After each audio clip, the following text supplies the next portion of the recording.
오늘 말씀의 시작은 우리들의 삶이 편중된 시각 속에서 너무나 주관적이고 너무나 자신의 관점 가운데 함몰된 채로 산다는 사실을 직시하고 인정하고, 그럼에도 불구하고 신앙생활만큼은 포기할 수 있더라 없더라, 포기할 수 없더라, 어떻게 확장시킬지, 어떻게 깊이 있게 할 건지, 어떻게 뜨겁게 할 건지에 관하여 고민하면서 말씀을 들으시고, 오늘 설교의 말미에 선포하겠습니다마는 주의 말씀은 살아있고 생동감이 있어서 심령과 골수와 영혼을 쪼개고 그 가운데 하나님이 놀라운 생명력을 부어주신다 약속하셨는데, 부족한 종의 설교를 통하여 하나님이 우리의 심령을 일깨우시는 기적같은 역사가 오늘도 우리에게 있기를 주의 이름으로 축원합니다. 첫 번째 나눌 말씀은 주님의 시각에 눈뜨지 않으면 행복할 수도 기대할 수도 없다는 사실입니다. 예루살렘에 일어난 사건, 오늘 본문의 말씀 7절 말씀 이렇게 써 있는데요, 예수께서 제자들과 함께 바다로 물러가시니 갈릴리에서 큰 무리가 따랐다. 갈릴리 바다로 물러가셨다라는 표현을 썼어요. 좀 완곡된 표현인데요, 쉽게 말하면 도망갔다, 후퇴했다라는 말입니다. 왜 이런 일이 벌어졌을까? 바로 앞에 나오는 본문을 살펴보시면 이런 내용들이 나옵니다. 안식일에 예루살렘에서 회당을 가시다가 회당 앞에서 손 마른 자를 보고 손 마른 자를 고쳐주시는 일을 하셨는데, 그 일로 유대 지도자들에게 아주 어려운 공격을 당합니다. 그래서 너무너무 마음이 상하셨고요. 하나를 더 추가한다면 바로 그 앞에 일어난 사건인데, 예수님과 함께 제자들이 회당으로 가시다가 너무너무 시장에서 밭을 지나가다가 밀 이삭을 손으로 좀 비벼서 먹은 일로 마치 그걸 가을거지를 했다는 논리로 또 유대 지도자들과 아주 심각하게 갈등을 한 일을 겪었습니다. 그러니까 주님의 마음이 되게 슬프고, 그리고 되게 좀 행복하지 않고, 그리고 너무 주님께서 마음이 아팠을 거예요. 그래서 오늘 본문은 뭐라고 말했냐면 갈릴리로 물러가셨다라고 표현하고 있습니다. 물러났다는 표현은 진한 슬픔을 안에 담은 단어입니다. 가려고 간 게 아니라 속상해서 어떻게 한 거예요? 뒤로 물러난 거예요. 그래서 갈릴리로 물러나셨는데, 그 갈릴리를 가셨을 때에 갈릴리의 큰 무리가 주님을 따랐다는 것이죠. 유대와 예루살렘과 이두메 요단강 건너편과 또 두로와 시돈 근처에 많은 무리가 왔다. 방향으로 말씀을 드리면 사방팔방에서 왔다고 말을 해야 돼요. 이두메는 동남쪽 4시, 5시 지역이고요. 두로와 시돈은 10시, 11시, 12시 지역이고요. 그리고 사마리아 지역, 유다 지역이 이르기까지. 아무튼 눈에 띄고 소식이 닿는 곳에 있는 모든 사람들이 몰려와서 주님을 찾아오게 되었는데, 그 이유를 이렇게 말하고 있습니다. 많은 무리가 그가 하신 무슨 일을 보고 나왔다고요? 그가 하신 큰 일을 보고 나왔다, 이렇게 기록을 하고 있습니다. 똑같은 장소고 똑같은 사람들을 만나고 있는데 주님은 뜨거운 불에 들어갔다가 차가운 물에 들어갔다가 지금 이러고 있는 중입니다. 왜 그럴까요? 시각의 차이가 있기 때문입니다. 똑같은 장소에서 어떤 무리들은 주님을 압박합니다.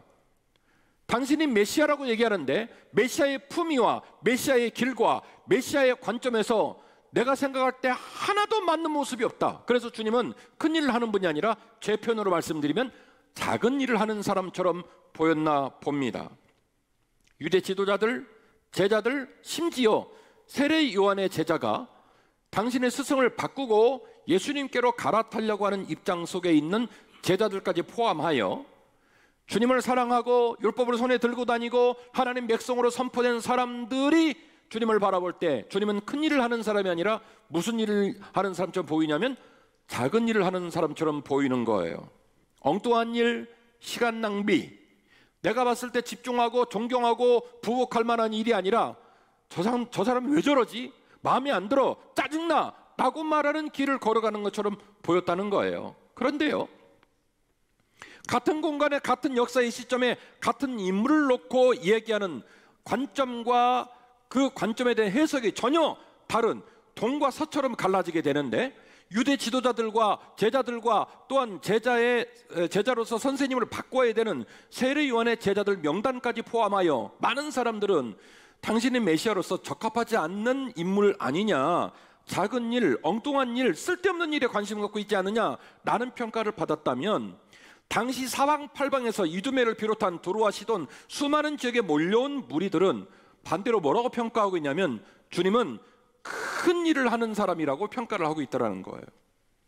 깨지고 상하고 버림받은 자를 찾으시고 그들을 귀히 여기시는 주님의 시각과 주님의 마음가짐을 나누어 가진 수많은 무리들이 주님을 찾아왔습니다.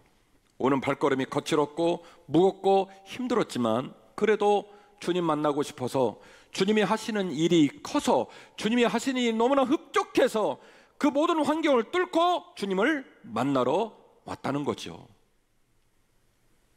그리고 그런 주님의 행보는 결국 귀신들마저도 주님을 알아봐서 당신은 하나님의 아들이라고 선포하는, 그래서 하늘도 알아주고 땅도 알아주고 모든 사람이 알아주는 그 법안에서도 주님은 자기를 드러내기를 원치 않으셨습니다.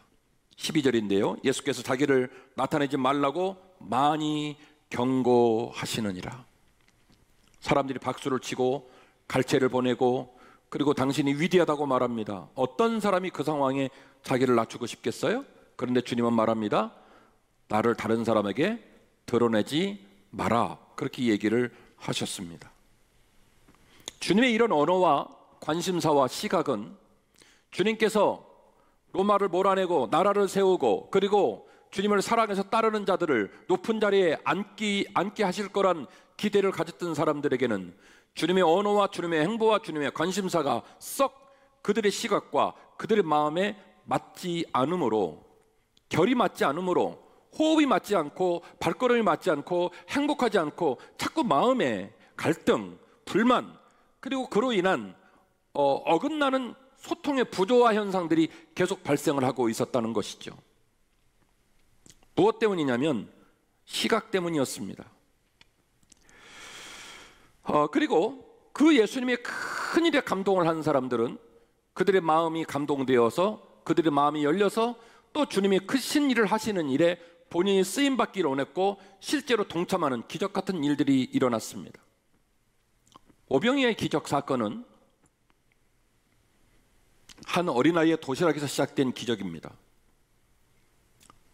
왜 그랬는지 천국에서 물어봐야 될 일이지만 마태, 마가, 누가복음은 심지어 이 도시락이 한 어린아이의 도시락이었다는 사실을 보도하고 있지 않습니다. 유일하게 요한복음 기자만 이 도시락은 제자들의 도시락이 아니었으며 그 백성의 지도자들에서 품에서 나온 것이 아니었으며 한 어린아이의 마음에 믿음의 기이한 발언에서 시작된 작은 헌신이었다라고 보도하고 있기에 우리는 그 사실을 알고 있습니다.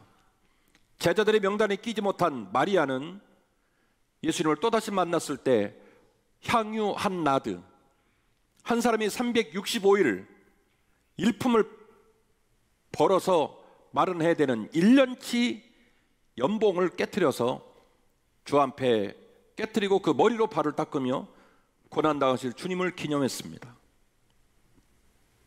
초대교회 성도들은 자신들이 먹을 것과 입을 것들을 교회에 들고 와서 굶주린 자의 입에 그 나머지 먹을 것을 넣어주고 헐벗어 떨고 있는 자에게 겉옷을 덮어주면서, 그리고 생색을 내지 않고 뭐라고 말을 했냐면 아무도 그것이 자기의 것이라 말하는 자가 없었다라고 초대교회 신자들의 마음 상태와 그들의 시각과 그들의 관점을 사도행전 2장, 3장, 4장은 보도하고 있습니다. 우리가 알고 있는 향기, 우리가 알고 있는 감동, 우리가 알고 있는 행복의 복판에는 이처럼 그 행복과 그 향기를 가능하게 했던 아름다운 시각을 가진 사람들이 있었기에 거기서 행복이 시작되고 거기서 기적이 시작되고 거기에서 감사가 시작되게 됐다는 것이죠.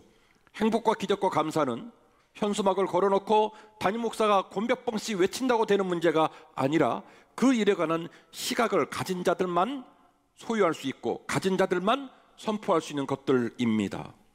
왜 우리는 주 안에서 거룩한 예배당에서 행복과 기쁨을 잃어버렸을까?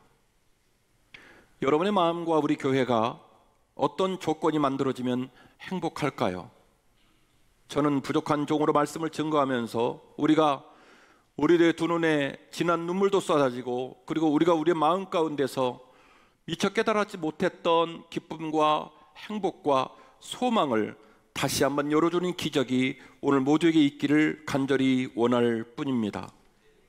주님이 시각에 눈뜨지 않으면 절대로 행복할 수도 또한 기대할 수도 없습니다. 여러분, 이 사실을 반드시 기억해 주십시오. 더 나아가 주님의 시각으로 우리는 다시 시작해야 할 줄로 믿습니다. B28세기 아수르는 한참 세력을 확장하면서 애굽을 목적으로 남하하기 시작했습니다. 이 사실을 목도한 아람 왕 르신과 북이스라엘 베가는 정말로 피가 타들어가는 두려움을 느끼게 되었지요. 어마어마한 강국 아수르가 남진을 시작하니 우리가 어떻게 그들의 오는 길을 막을 수 있을까 걱정하여 르신과 베가는 동맹을 결정했고, 남유다의 아하스 왕에게 너도 동맹을 하라고 얘기를 하는 국제적인 어려운 상황에 놓이게 되었습니다. 이때에 하나님의 소명을 받은 이사야는 아하스를 찾아가, 이후에 히스기야를 찾아가 다음과 같이 말합니다. 하나님 아버지께서 우리 민족의 주권을 잡고 계시니 비록 아수르를 통하여 아람이 무너지고 북이스라엘이 무너진다 한들 하나님의 경계가 있고 절대로 그 경계를 넘지 못할 것이니 왕이여, 결국 아수르와도 동맹을 하지 말 것이며 애국과도 동맹을 하지 말 것이며 오직 하나님만을 붙들라. 하나님 아버지께서 이 어둠의 땅과 이 불행한 땅과 이 어떤 소망과 이 어떤 행복을 생각할 수 없는 이 땅에 기적을 선물로 주실 것이다. 이것이 바로 이사야의 메시지인데요, 이사야 61장 1절 이하입니다. 주 여호와의 영이 내게 내리셨으니 이는 여호와께서 내게 기름을 부으사 가난한 자에게 아름다운 소식을 전하게 하려 하심이라. 나를 보내사 마음이 상한 자를 고치며 포로된 자에게 자유를, 갇힌 자에게 노임을 선포하며 여호와의 은혜의 해와 우리 하나님의 보복의 날을 선포하여 모든 슬픈 자를 위로하되 무릇 시온에서 슬퍼하는 자에게 화관을 주어 그 죄를 대신하며 기쁨의 기름으로 그 슬픔을 대신하며 찬송의 옷으로 그 근심을 대신하시고 그들의 의의 나무 곧 여호와께서 심으신 영광을 나타낼 자라 일컬음을 받게 하려 하심이라. 아멘. 이사야서는 말합니다. 하나님 아버지께서 마음이 상한 자를 고칠 것이다. 포로된 자에게 자유를 줄 것이다. 갇힌 자에게 노임을 줄 것이다. 하나님께서 반드시 이 나라 이 민족을 기쁨의 땅으로, 행복의 땅으로, 감사의 땅으로 이끌어 가실 것이다. 왕이여, 절망하지 말지어다. 눈을 뜰지어다. 아수르만 보지 말 것이며 아람만 보지 말 것이며 북이스라엘만 보지 말 것이며 애굽만 보지 말 것이며 하나님의 시각으로 당신의 역사적 사명을 바라보라고 주문하고 있습니다. 그것이 바로 이사야 선지자의 메시지인데요, 예수님께서 당신이 누구냐, 당신은 왜 큰 일을 행하지 않고 작은 일을 행하느냐라는 혐의를 받을 때 주님이 당신의 메시아의 정체성을 다음과 같이 고백하고 있습니다. 마태복음 11장 1절인데요, 예수께서 12제자에게 명하시기를 마치고 이에 그들의 여러 동네에 가르치며 전도하시려고 거기를 떠나가시니라.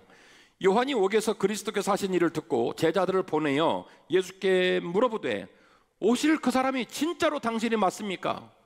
당신 하는 일이 큰 일이 아니고 맨날 작은 일, 이상한 일, 엉뚱한 일 하고 다니는 것 같은데 당신이 정말 그 사람이 맞습니까? 아니면 우리가 다른 사람을 기다려야 됩니까? 라고 물었을 때에 예수께서 대답하여 이르시되 너희가 가서 듣고 보는 것을 요한에게 그대로 말을 해라. 맹인이 보며 못 걷는 사람이 걸으며 나병한 자가 깨끗함을 받으며 못 듣는 자가 들으며 죽은 자가 살아나며 가난한 자에게 복음이 전파된다 하라. 밑도 끝도 없이 그냥 하신 말씀 같은데 어느 말씀을 인용한 거냐면 이사야서 61장 말씀을 인용한 거예요. 나라가 풍전도왕에 놓이고 하나님의 시각으로 왕권을 보지 못하고 나라의 운명을 보지 못했던 아하스 왕과 히스기야 왕에게 주문했던 이사야의 예언, 이사야의 시각, 이사야의 깊은 거룩성을 누구에게 인용하고 있냐면 예수님이 메시아가 맞느냐고, 예수님께서 정말로 믿음의 길을 온전히 걷는 분이 맞느냐고 묻는 자들에게 예수님이 답을 주신 겁니다. 절망하고 실족하는 자들이 누굽니까? 가슴 아프게도 교회 지도자들, 민족의 앞길을 열어가야 될 책무를 가진 선배들이었습니다. 오늘 우리로 말하면 담임 목사, 당회원들이라고 말할 수 있겠죠. 좀 더 확장하면 종신직 직분자들인 권사님들, 안수 집사님들이라고 말할 수 있겠네요. 그들에게는 신앙생활의 모범과 그들이 신앙생활을 이렇게 하는 거야 라고 하는 선배로서의 자존감을 가지고 그들이 어떤 기쁨과 어떤 소망과 어떤 행복을 추구하고 어떤 시각으로 주님을 보고 어떤 시각으로 사람을 보고 어떤 시각으로 교회를 보아야 될지 샘플이 되고 모범을 보여야 될 교회의 지도자들은 그들의 시각이 편중되고 함몰됨으로 말미암아 주님과 시각을 맞추지 못했고 주님께서 보시는 방법과 주님이 일하는 방식으로 이 땅을 보지를 못했다는 거죠. 심지어 세례 요한이었습니다. 심지어 세례 요한을 따르는 제자들이 세례 요한이 옥중에서 순교할 줄 알기에 이제 선생님을 바꿔야 되는 상황이 벌어져서 세례 요한은 그 제자들에게 너희는 나 따르지 말고 내가 신들매를 감당하지 못한 예수님을 따르라고 주문을 하고 있는 입장입니다. 그들 모두는 주님께서 하시는 일에 그 가치를 정확히 인지를 하지 못했어요. 큰 일을 행하시는 분이 아니라 작은 일을 행하시는 일이요, 가치 있는 일을 행하시는 일이 아니라 엉뚱한 일을 하는 사람처럼 보였단 말이에요. 심지어 세례 요한은 말한 거예요. 도대체 당신이 맞냐고, 내가 누구를 따라야 되냐고 얘기를 했단 말입니다. 그들에게는 그들의 관점과 그들의 가치관에 함몰하느라 주님의 시각이 열리질 않았고 하여 주님의 메시지가 절대로 그들의 귀와 마음에 들리지 않았던 것입니다. 사랑하는 성도 여러분, 이것이 오늘 우리의 마음과 우리 공동체의 현실은 아닐까요? 교회는 세속의 관심과 세속의 관점으로 보며 말하거나 그렇게 에너지를 쓰면 안 되는 공간입니다. 교회가 세속화되어지고 교회를 끌어가는 지도자들의 마음가짐과 인격과 태도와 모든 삶의 가치가 세상과 똑같은 모습으로 변질되어져 버리면 그 교회는 점점점 생동감과 매력과 행복을 잃어버리게 됩니다. 현수막에다가 행복할 거라고, 기뻐할 거라고, 좋은 교회라고 쌩 난리를 쳐도 그거는 공허한 소리에 지나잖아요. 꽹가리 소리에 지나잖아요. 아무 의미 없는 캐치프레이즈가 되고 교회는 점점 빛을 잃어버리고 맛을 잃어버리게 될 겁니다. 부족한 종은 오늘도 말씀을 준비하고 어젯밤도 밤늦게까지 기도하면서 많이 울었어요. 제가 덕안리에 있는 덕안성결교회, 지금은 이사가 버려서 십자가도 남지 않은 그 땅을 부흥회 갈 때마다 한참 앉아있다가 가는 것처럼 우리 교회를 지나갔던 사람들이 한빛교회를 그런 교회로 기억할까? 이 교회를 다니는 사람들이 한빛교회를 다닌다는 것을 명예롭게 생각하고 한빛교회 구성원 중에 한 사람 되었다는 것을 너무너무 소중하게 생각할까? 굉장히 궁금하고, 그래서 그것 때문에 눈물이 많이 납니다. 제 능력이 부족하기 때문에, 제 영성이 부족하기 때문에 주께서 말씀을 증거할 때마다 이곳에 임재하시고 우리를 도와주시기만을 간절히 원할 뿐입니다. 하나님의 말씀은 살아있고 활력이 있어 좌우의 날선 어떤 검보다도 예리하여 혼과 영과 및 관절과 골수를 찔러 쪼개기까지 하며 또 마음의 생각과 뜻을 판단하시나니 지으신 것이 하나도 그 앞에 나타나지 않음이 없고 우리의 결산을 받으실 이의 눈앞에 만물이 벌거벗은 것 같이 드러나느니라. 살아계신 하나님, 이 예배에 임재하여 주옵소서. 어떤 마음으로 이 예배당을 찾아왔던 이 예배당에 무릎을 조아린 성도들이 여호와 하나님 말씀 앞에 부복하게 하시고 우리의 죄악과 우리의 쓴뿌리와 우리의 부족한 모든 것들이 드러나게 하옵소서. 한빛가족 여러분, 모름지기 신자라면 예배당에 오면 눈물부터 쏟아져야 해요. 모름지기 신자라면 예배할 때마다 십자가를 묵상해야 되고, 모름지기 신자라면 한평생 살다가 주님 품으로 갈 때 후에도 한도 없이 주님 품에 안기고 싶은 거룩한 욕심을 가지셔야 해요. 회개하는 자에게 은혜가 임합니다. 예수님의 관점과 하나님의 마음을 담으려고 몸부림치는 자에게 하나님이 거룩한 능력을 주십니다. 살아계신 하나님, 이 자리에 임재하옵소서. 한빛교회 좌우에 있는 저 벽이 거룩과 세속을 구분하는 하나님의 거룩의 권위를 드러내는 벽이 되게 하시고, 이 거룩한 땅이 세상과 구분되는 아름다운 땅, 행복한 땅, 기쁨이 가득한 땅 되게 하옵소서. 저의 기도 제목입니다. 하나님의 말씀은 살아있고 생동감이 있어 심령과 골수와 폐부를 쪼갠다 말씀하셨는데, 오늘도 이 귀한 말씀이 여러분의 심령을 움직이고 여러분의 죄성을 십자가 앞에 드러나게 하고 우리의 삶이 주님 앞에 올곧게 세워지는 귀중한 결단이 스며드는 소중한 날이 되기를 소원합니다. 예수님의 시각에 길이 있다. 우리 모두가 진정한 예수님의 시각에 눈뜨고 또 그 시각과 마음으로 사랑을 심고 행복을 가꾸어 상처받은 심령을 치료하고 이 땅을 살려낼 수 있는 능력 있는 공동체가 되기를 간절히 바랄 뿐입니다. 사랑하는 한빛가족 여러분, 착한 성도가 되어주십시오. 따뜻한 성도가 되어주십시오.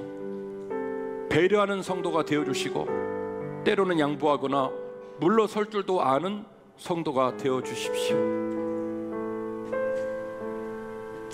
모든 걸 갖고 모든 걸 저지르고 모든 걸 맘대로 하는 신자가 아니라 때로는 다른 사람에게 기회를 줄 줄도 알고 때로는 내가 물러설 줄도 아는 멋있는 그런 신자가 되시기를 저는 간절히 원합니다. 부족한 종, 너무나 연약한 종이기 때문에 하나님이 저에게 은혜를 주시고 저를 붙들어 주시기만을 요즘 간절히 기도하고 있습니다. 주여, 주님 영광 받으시고 부족한 종을 이끌어 달라고 기도하고 있습니다. 여러분들도 그렇게 기도하셔서 힘들고 어려운 인생 넉넉히 이기시는 믿음의 길을 걸어가는 저와 여러분 되시기를 주의 이름으로 축원합니다.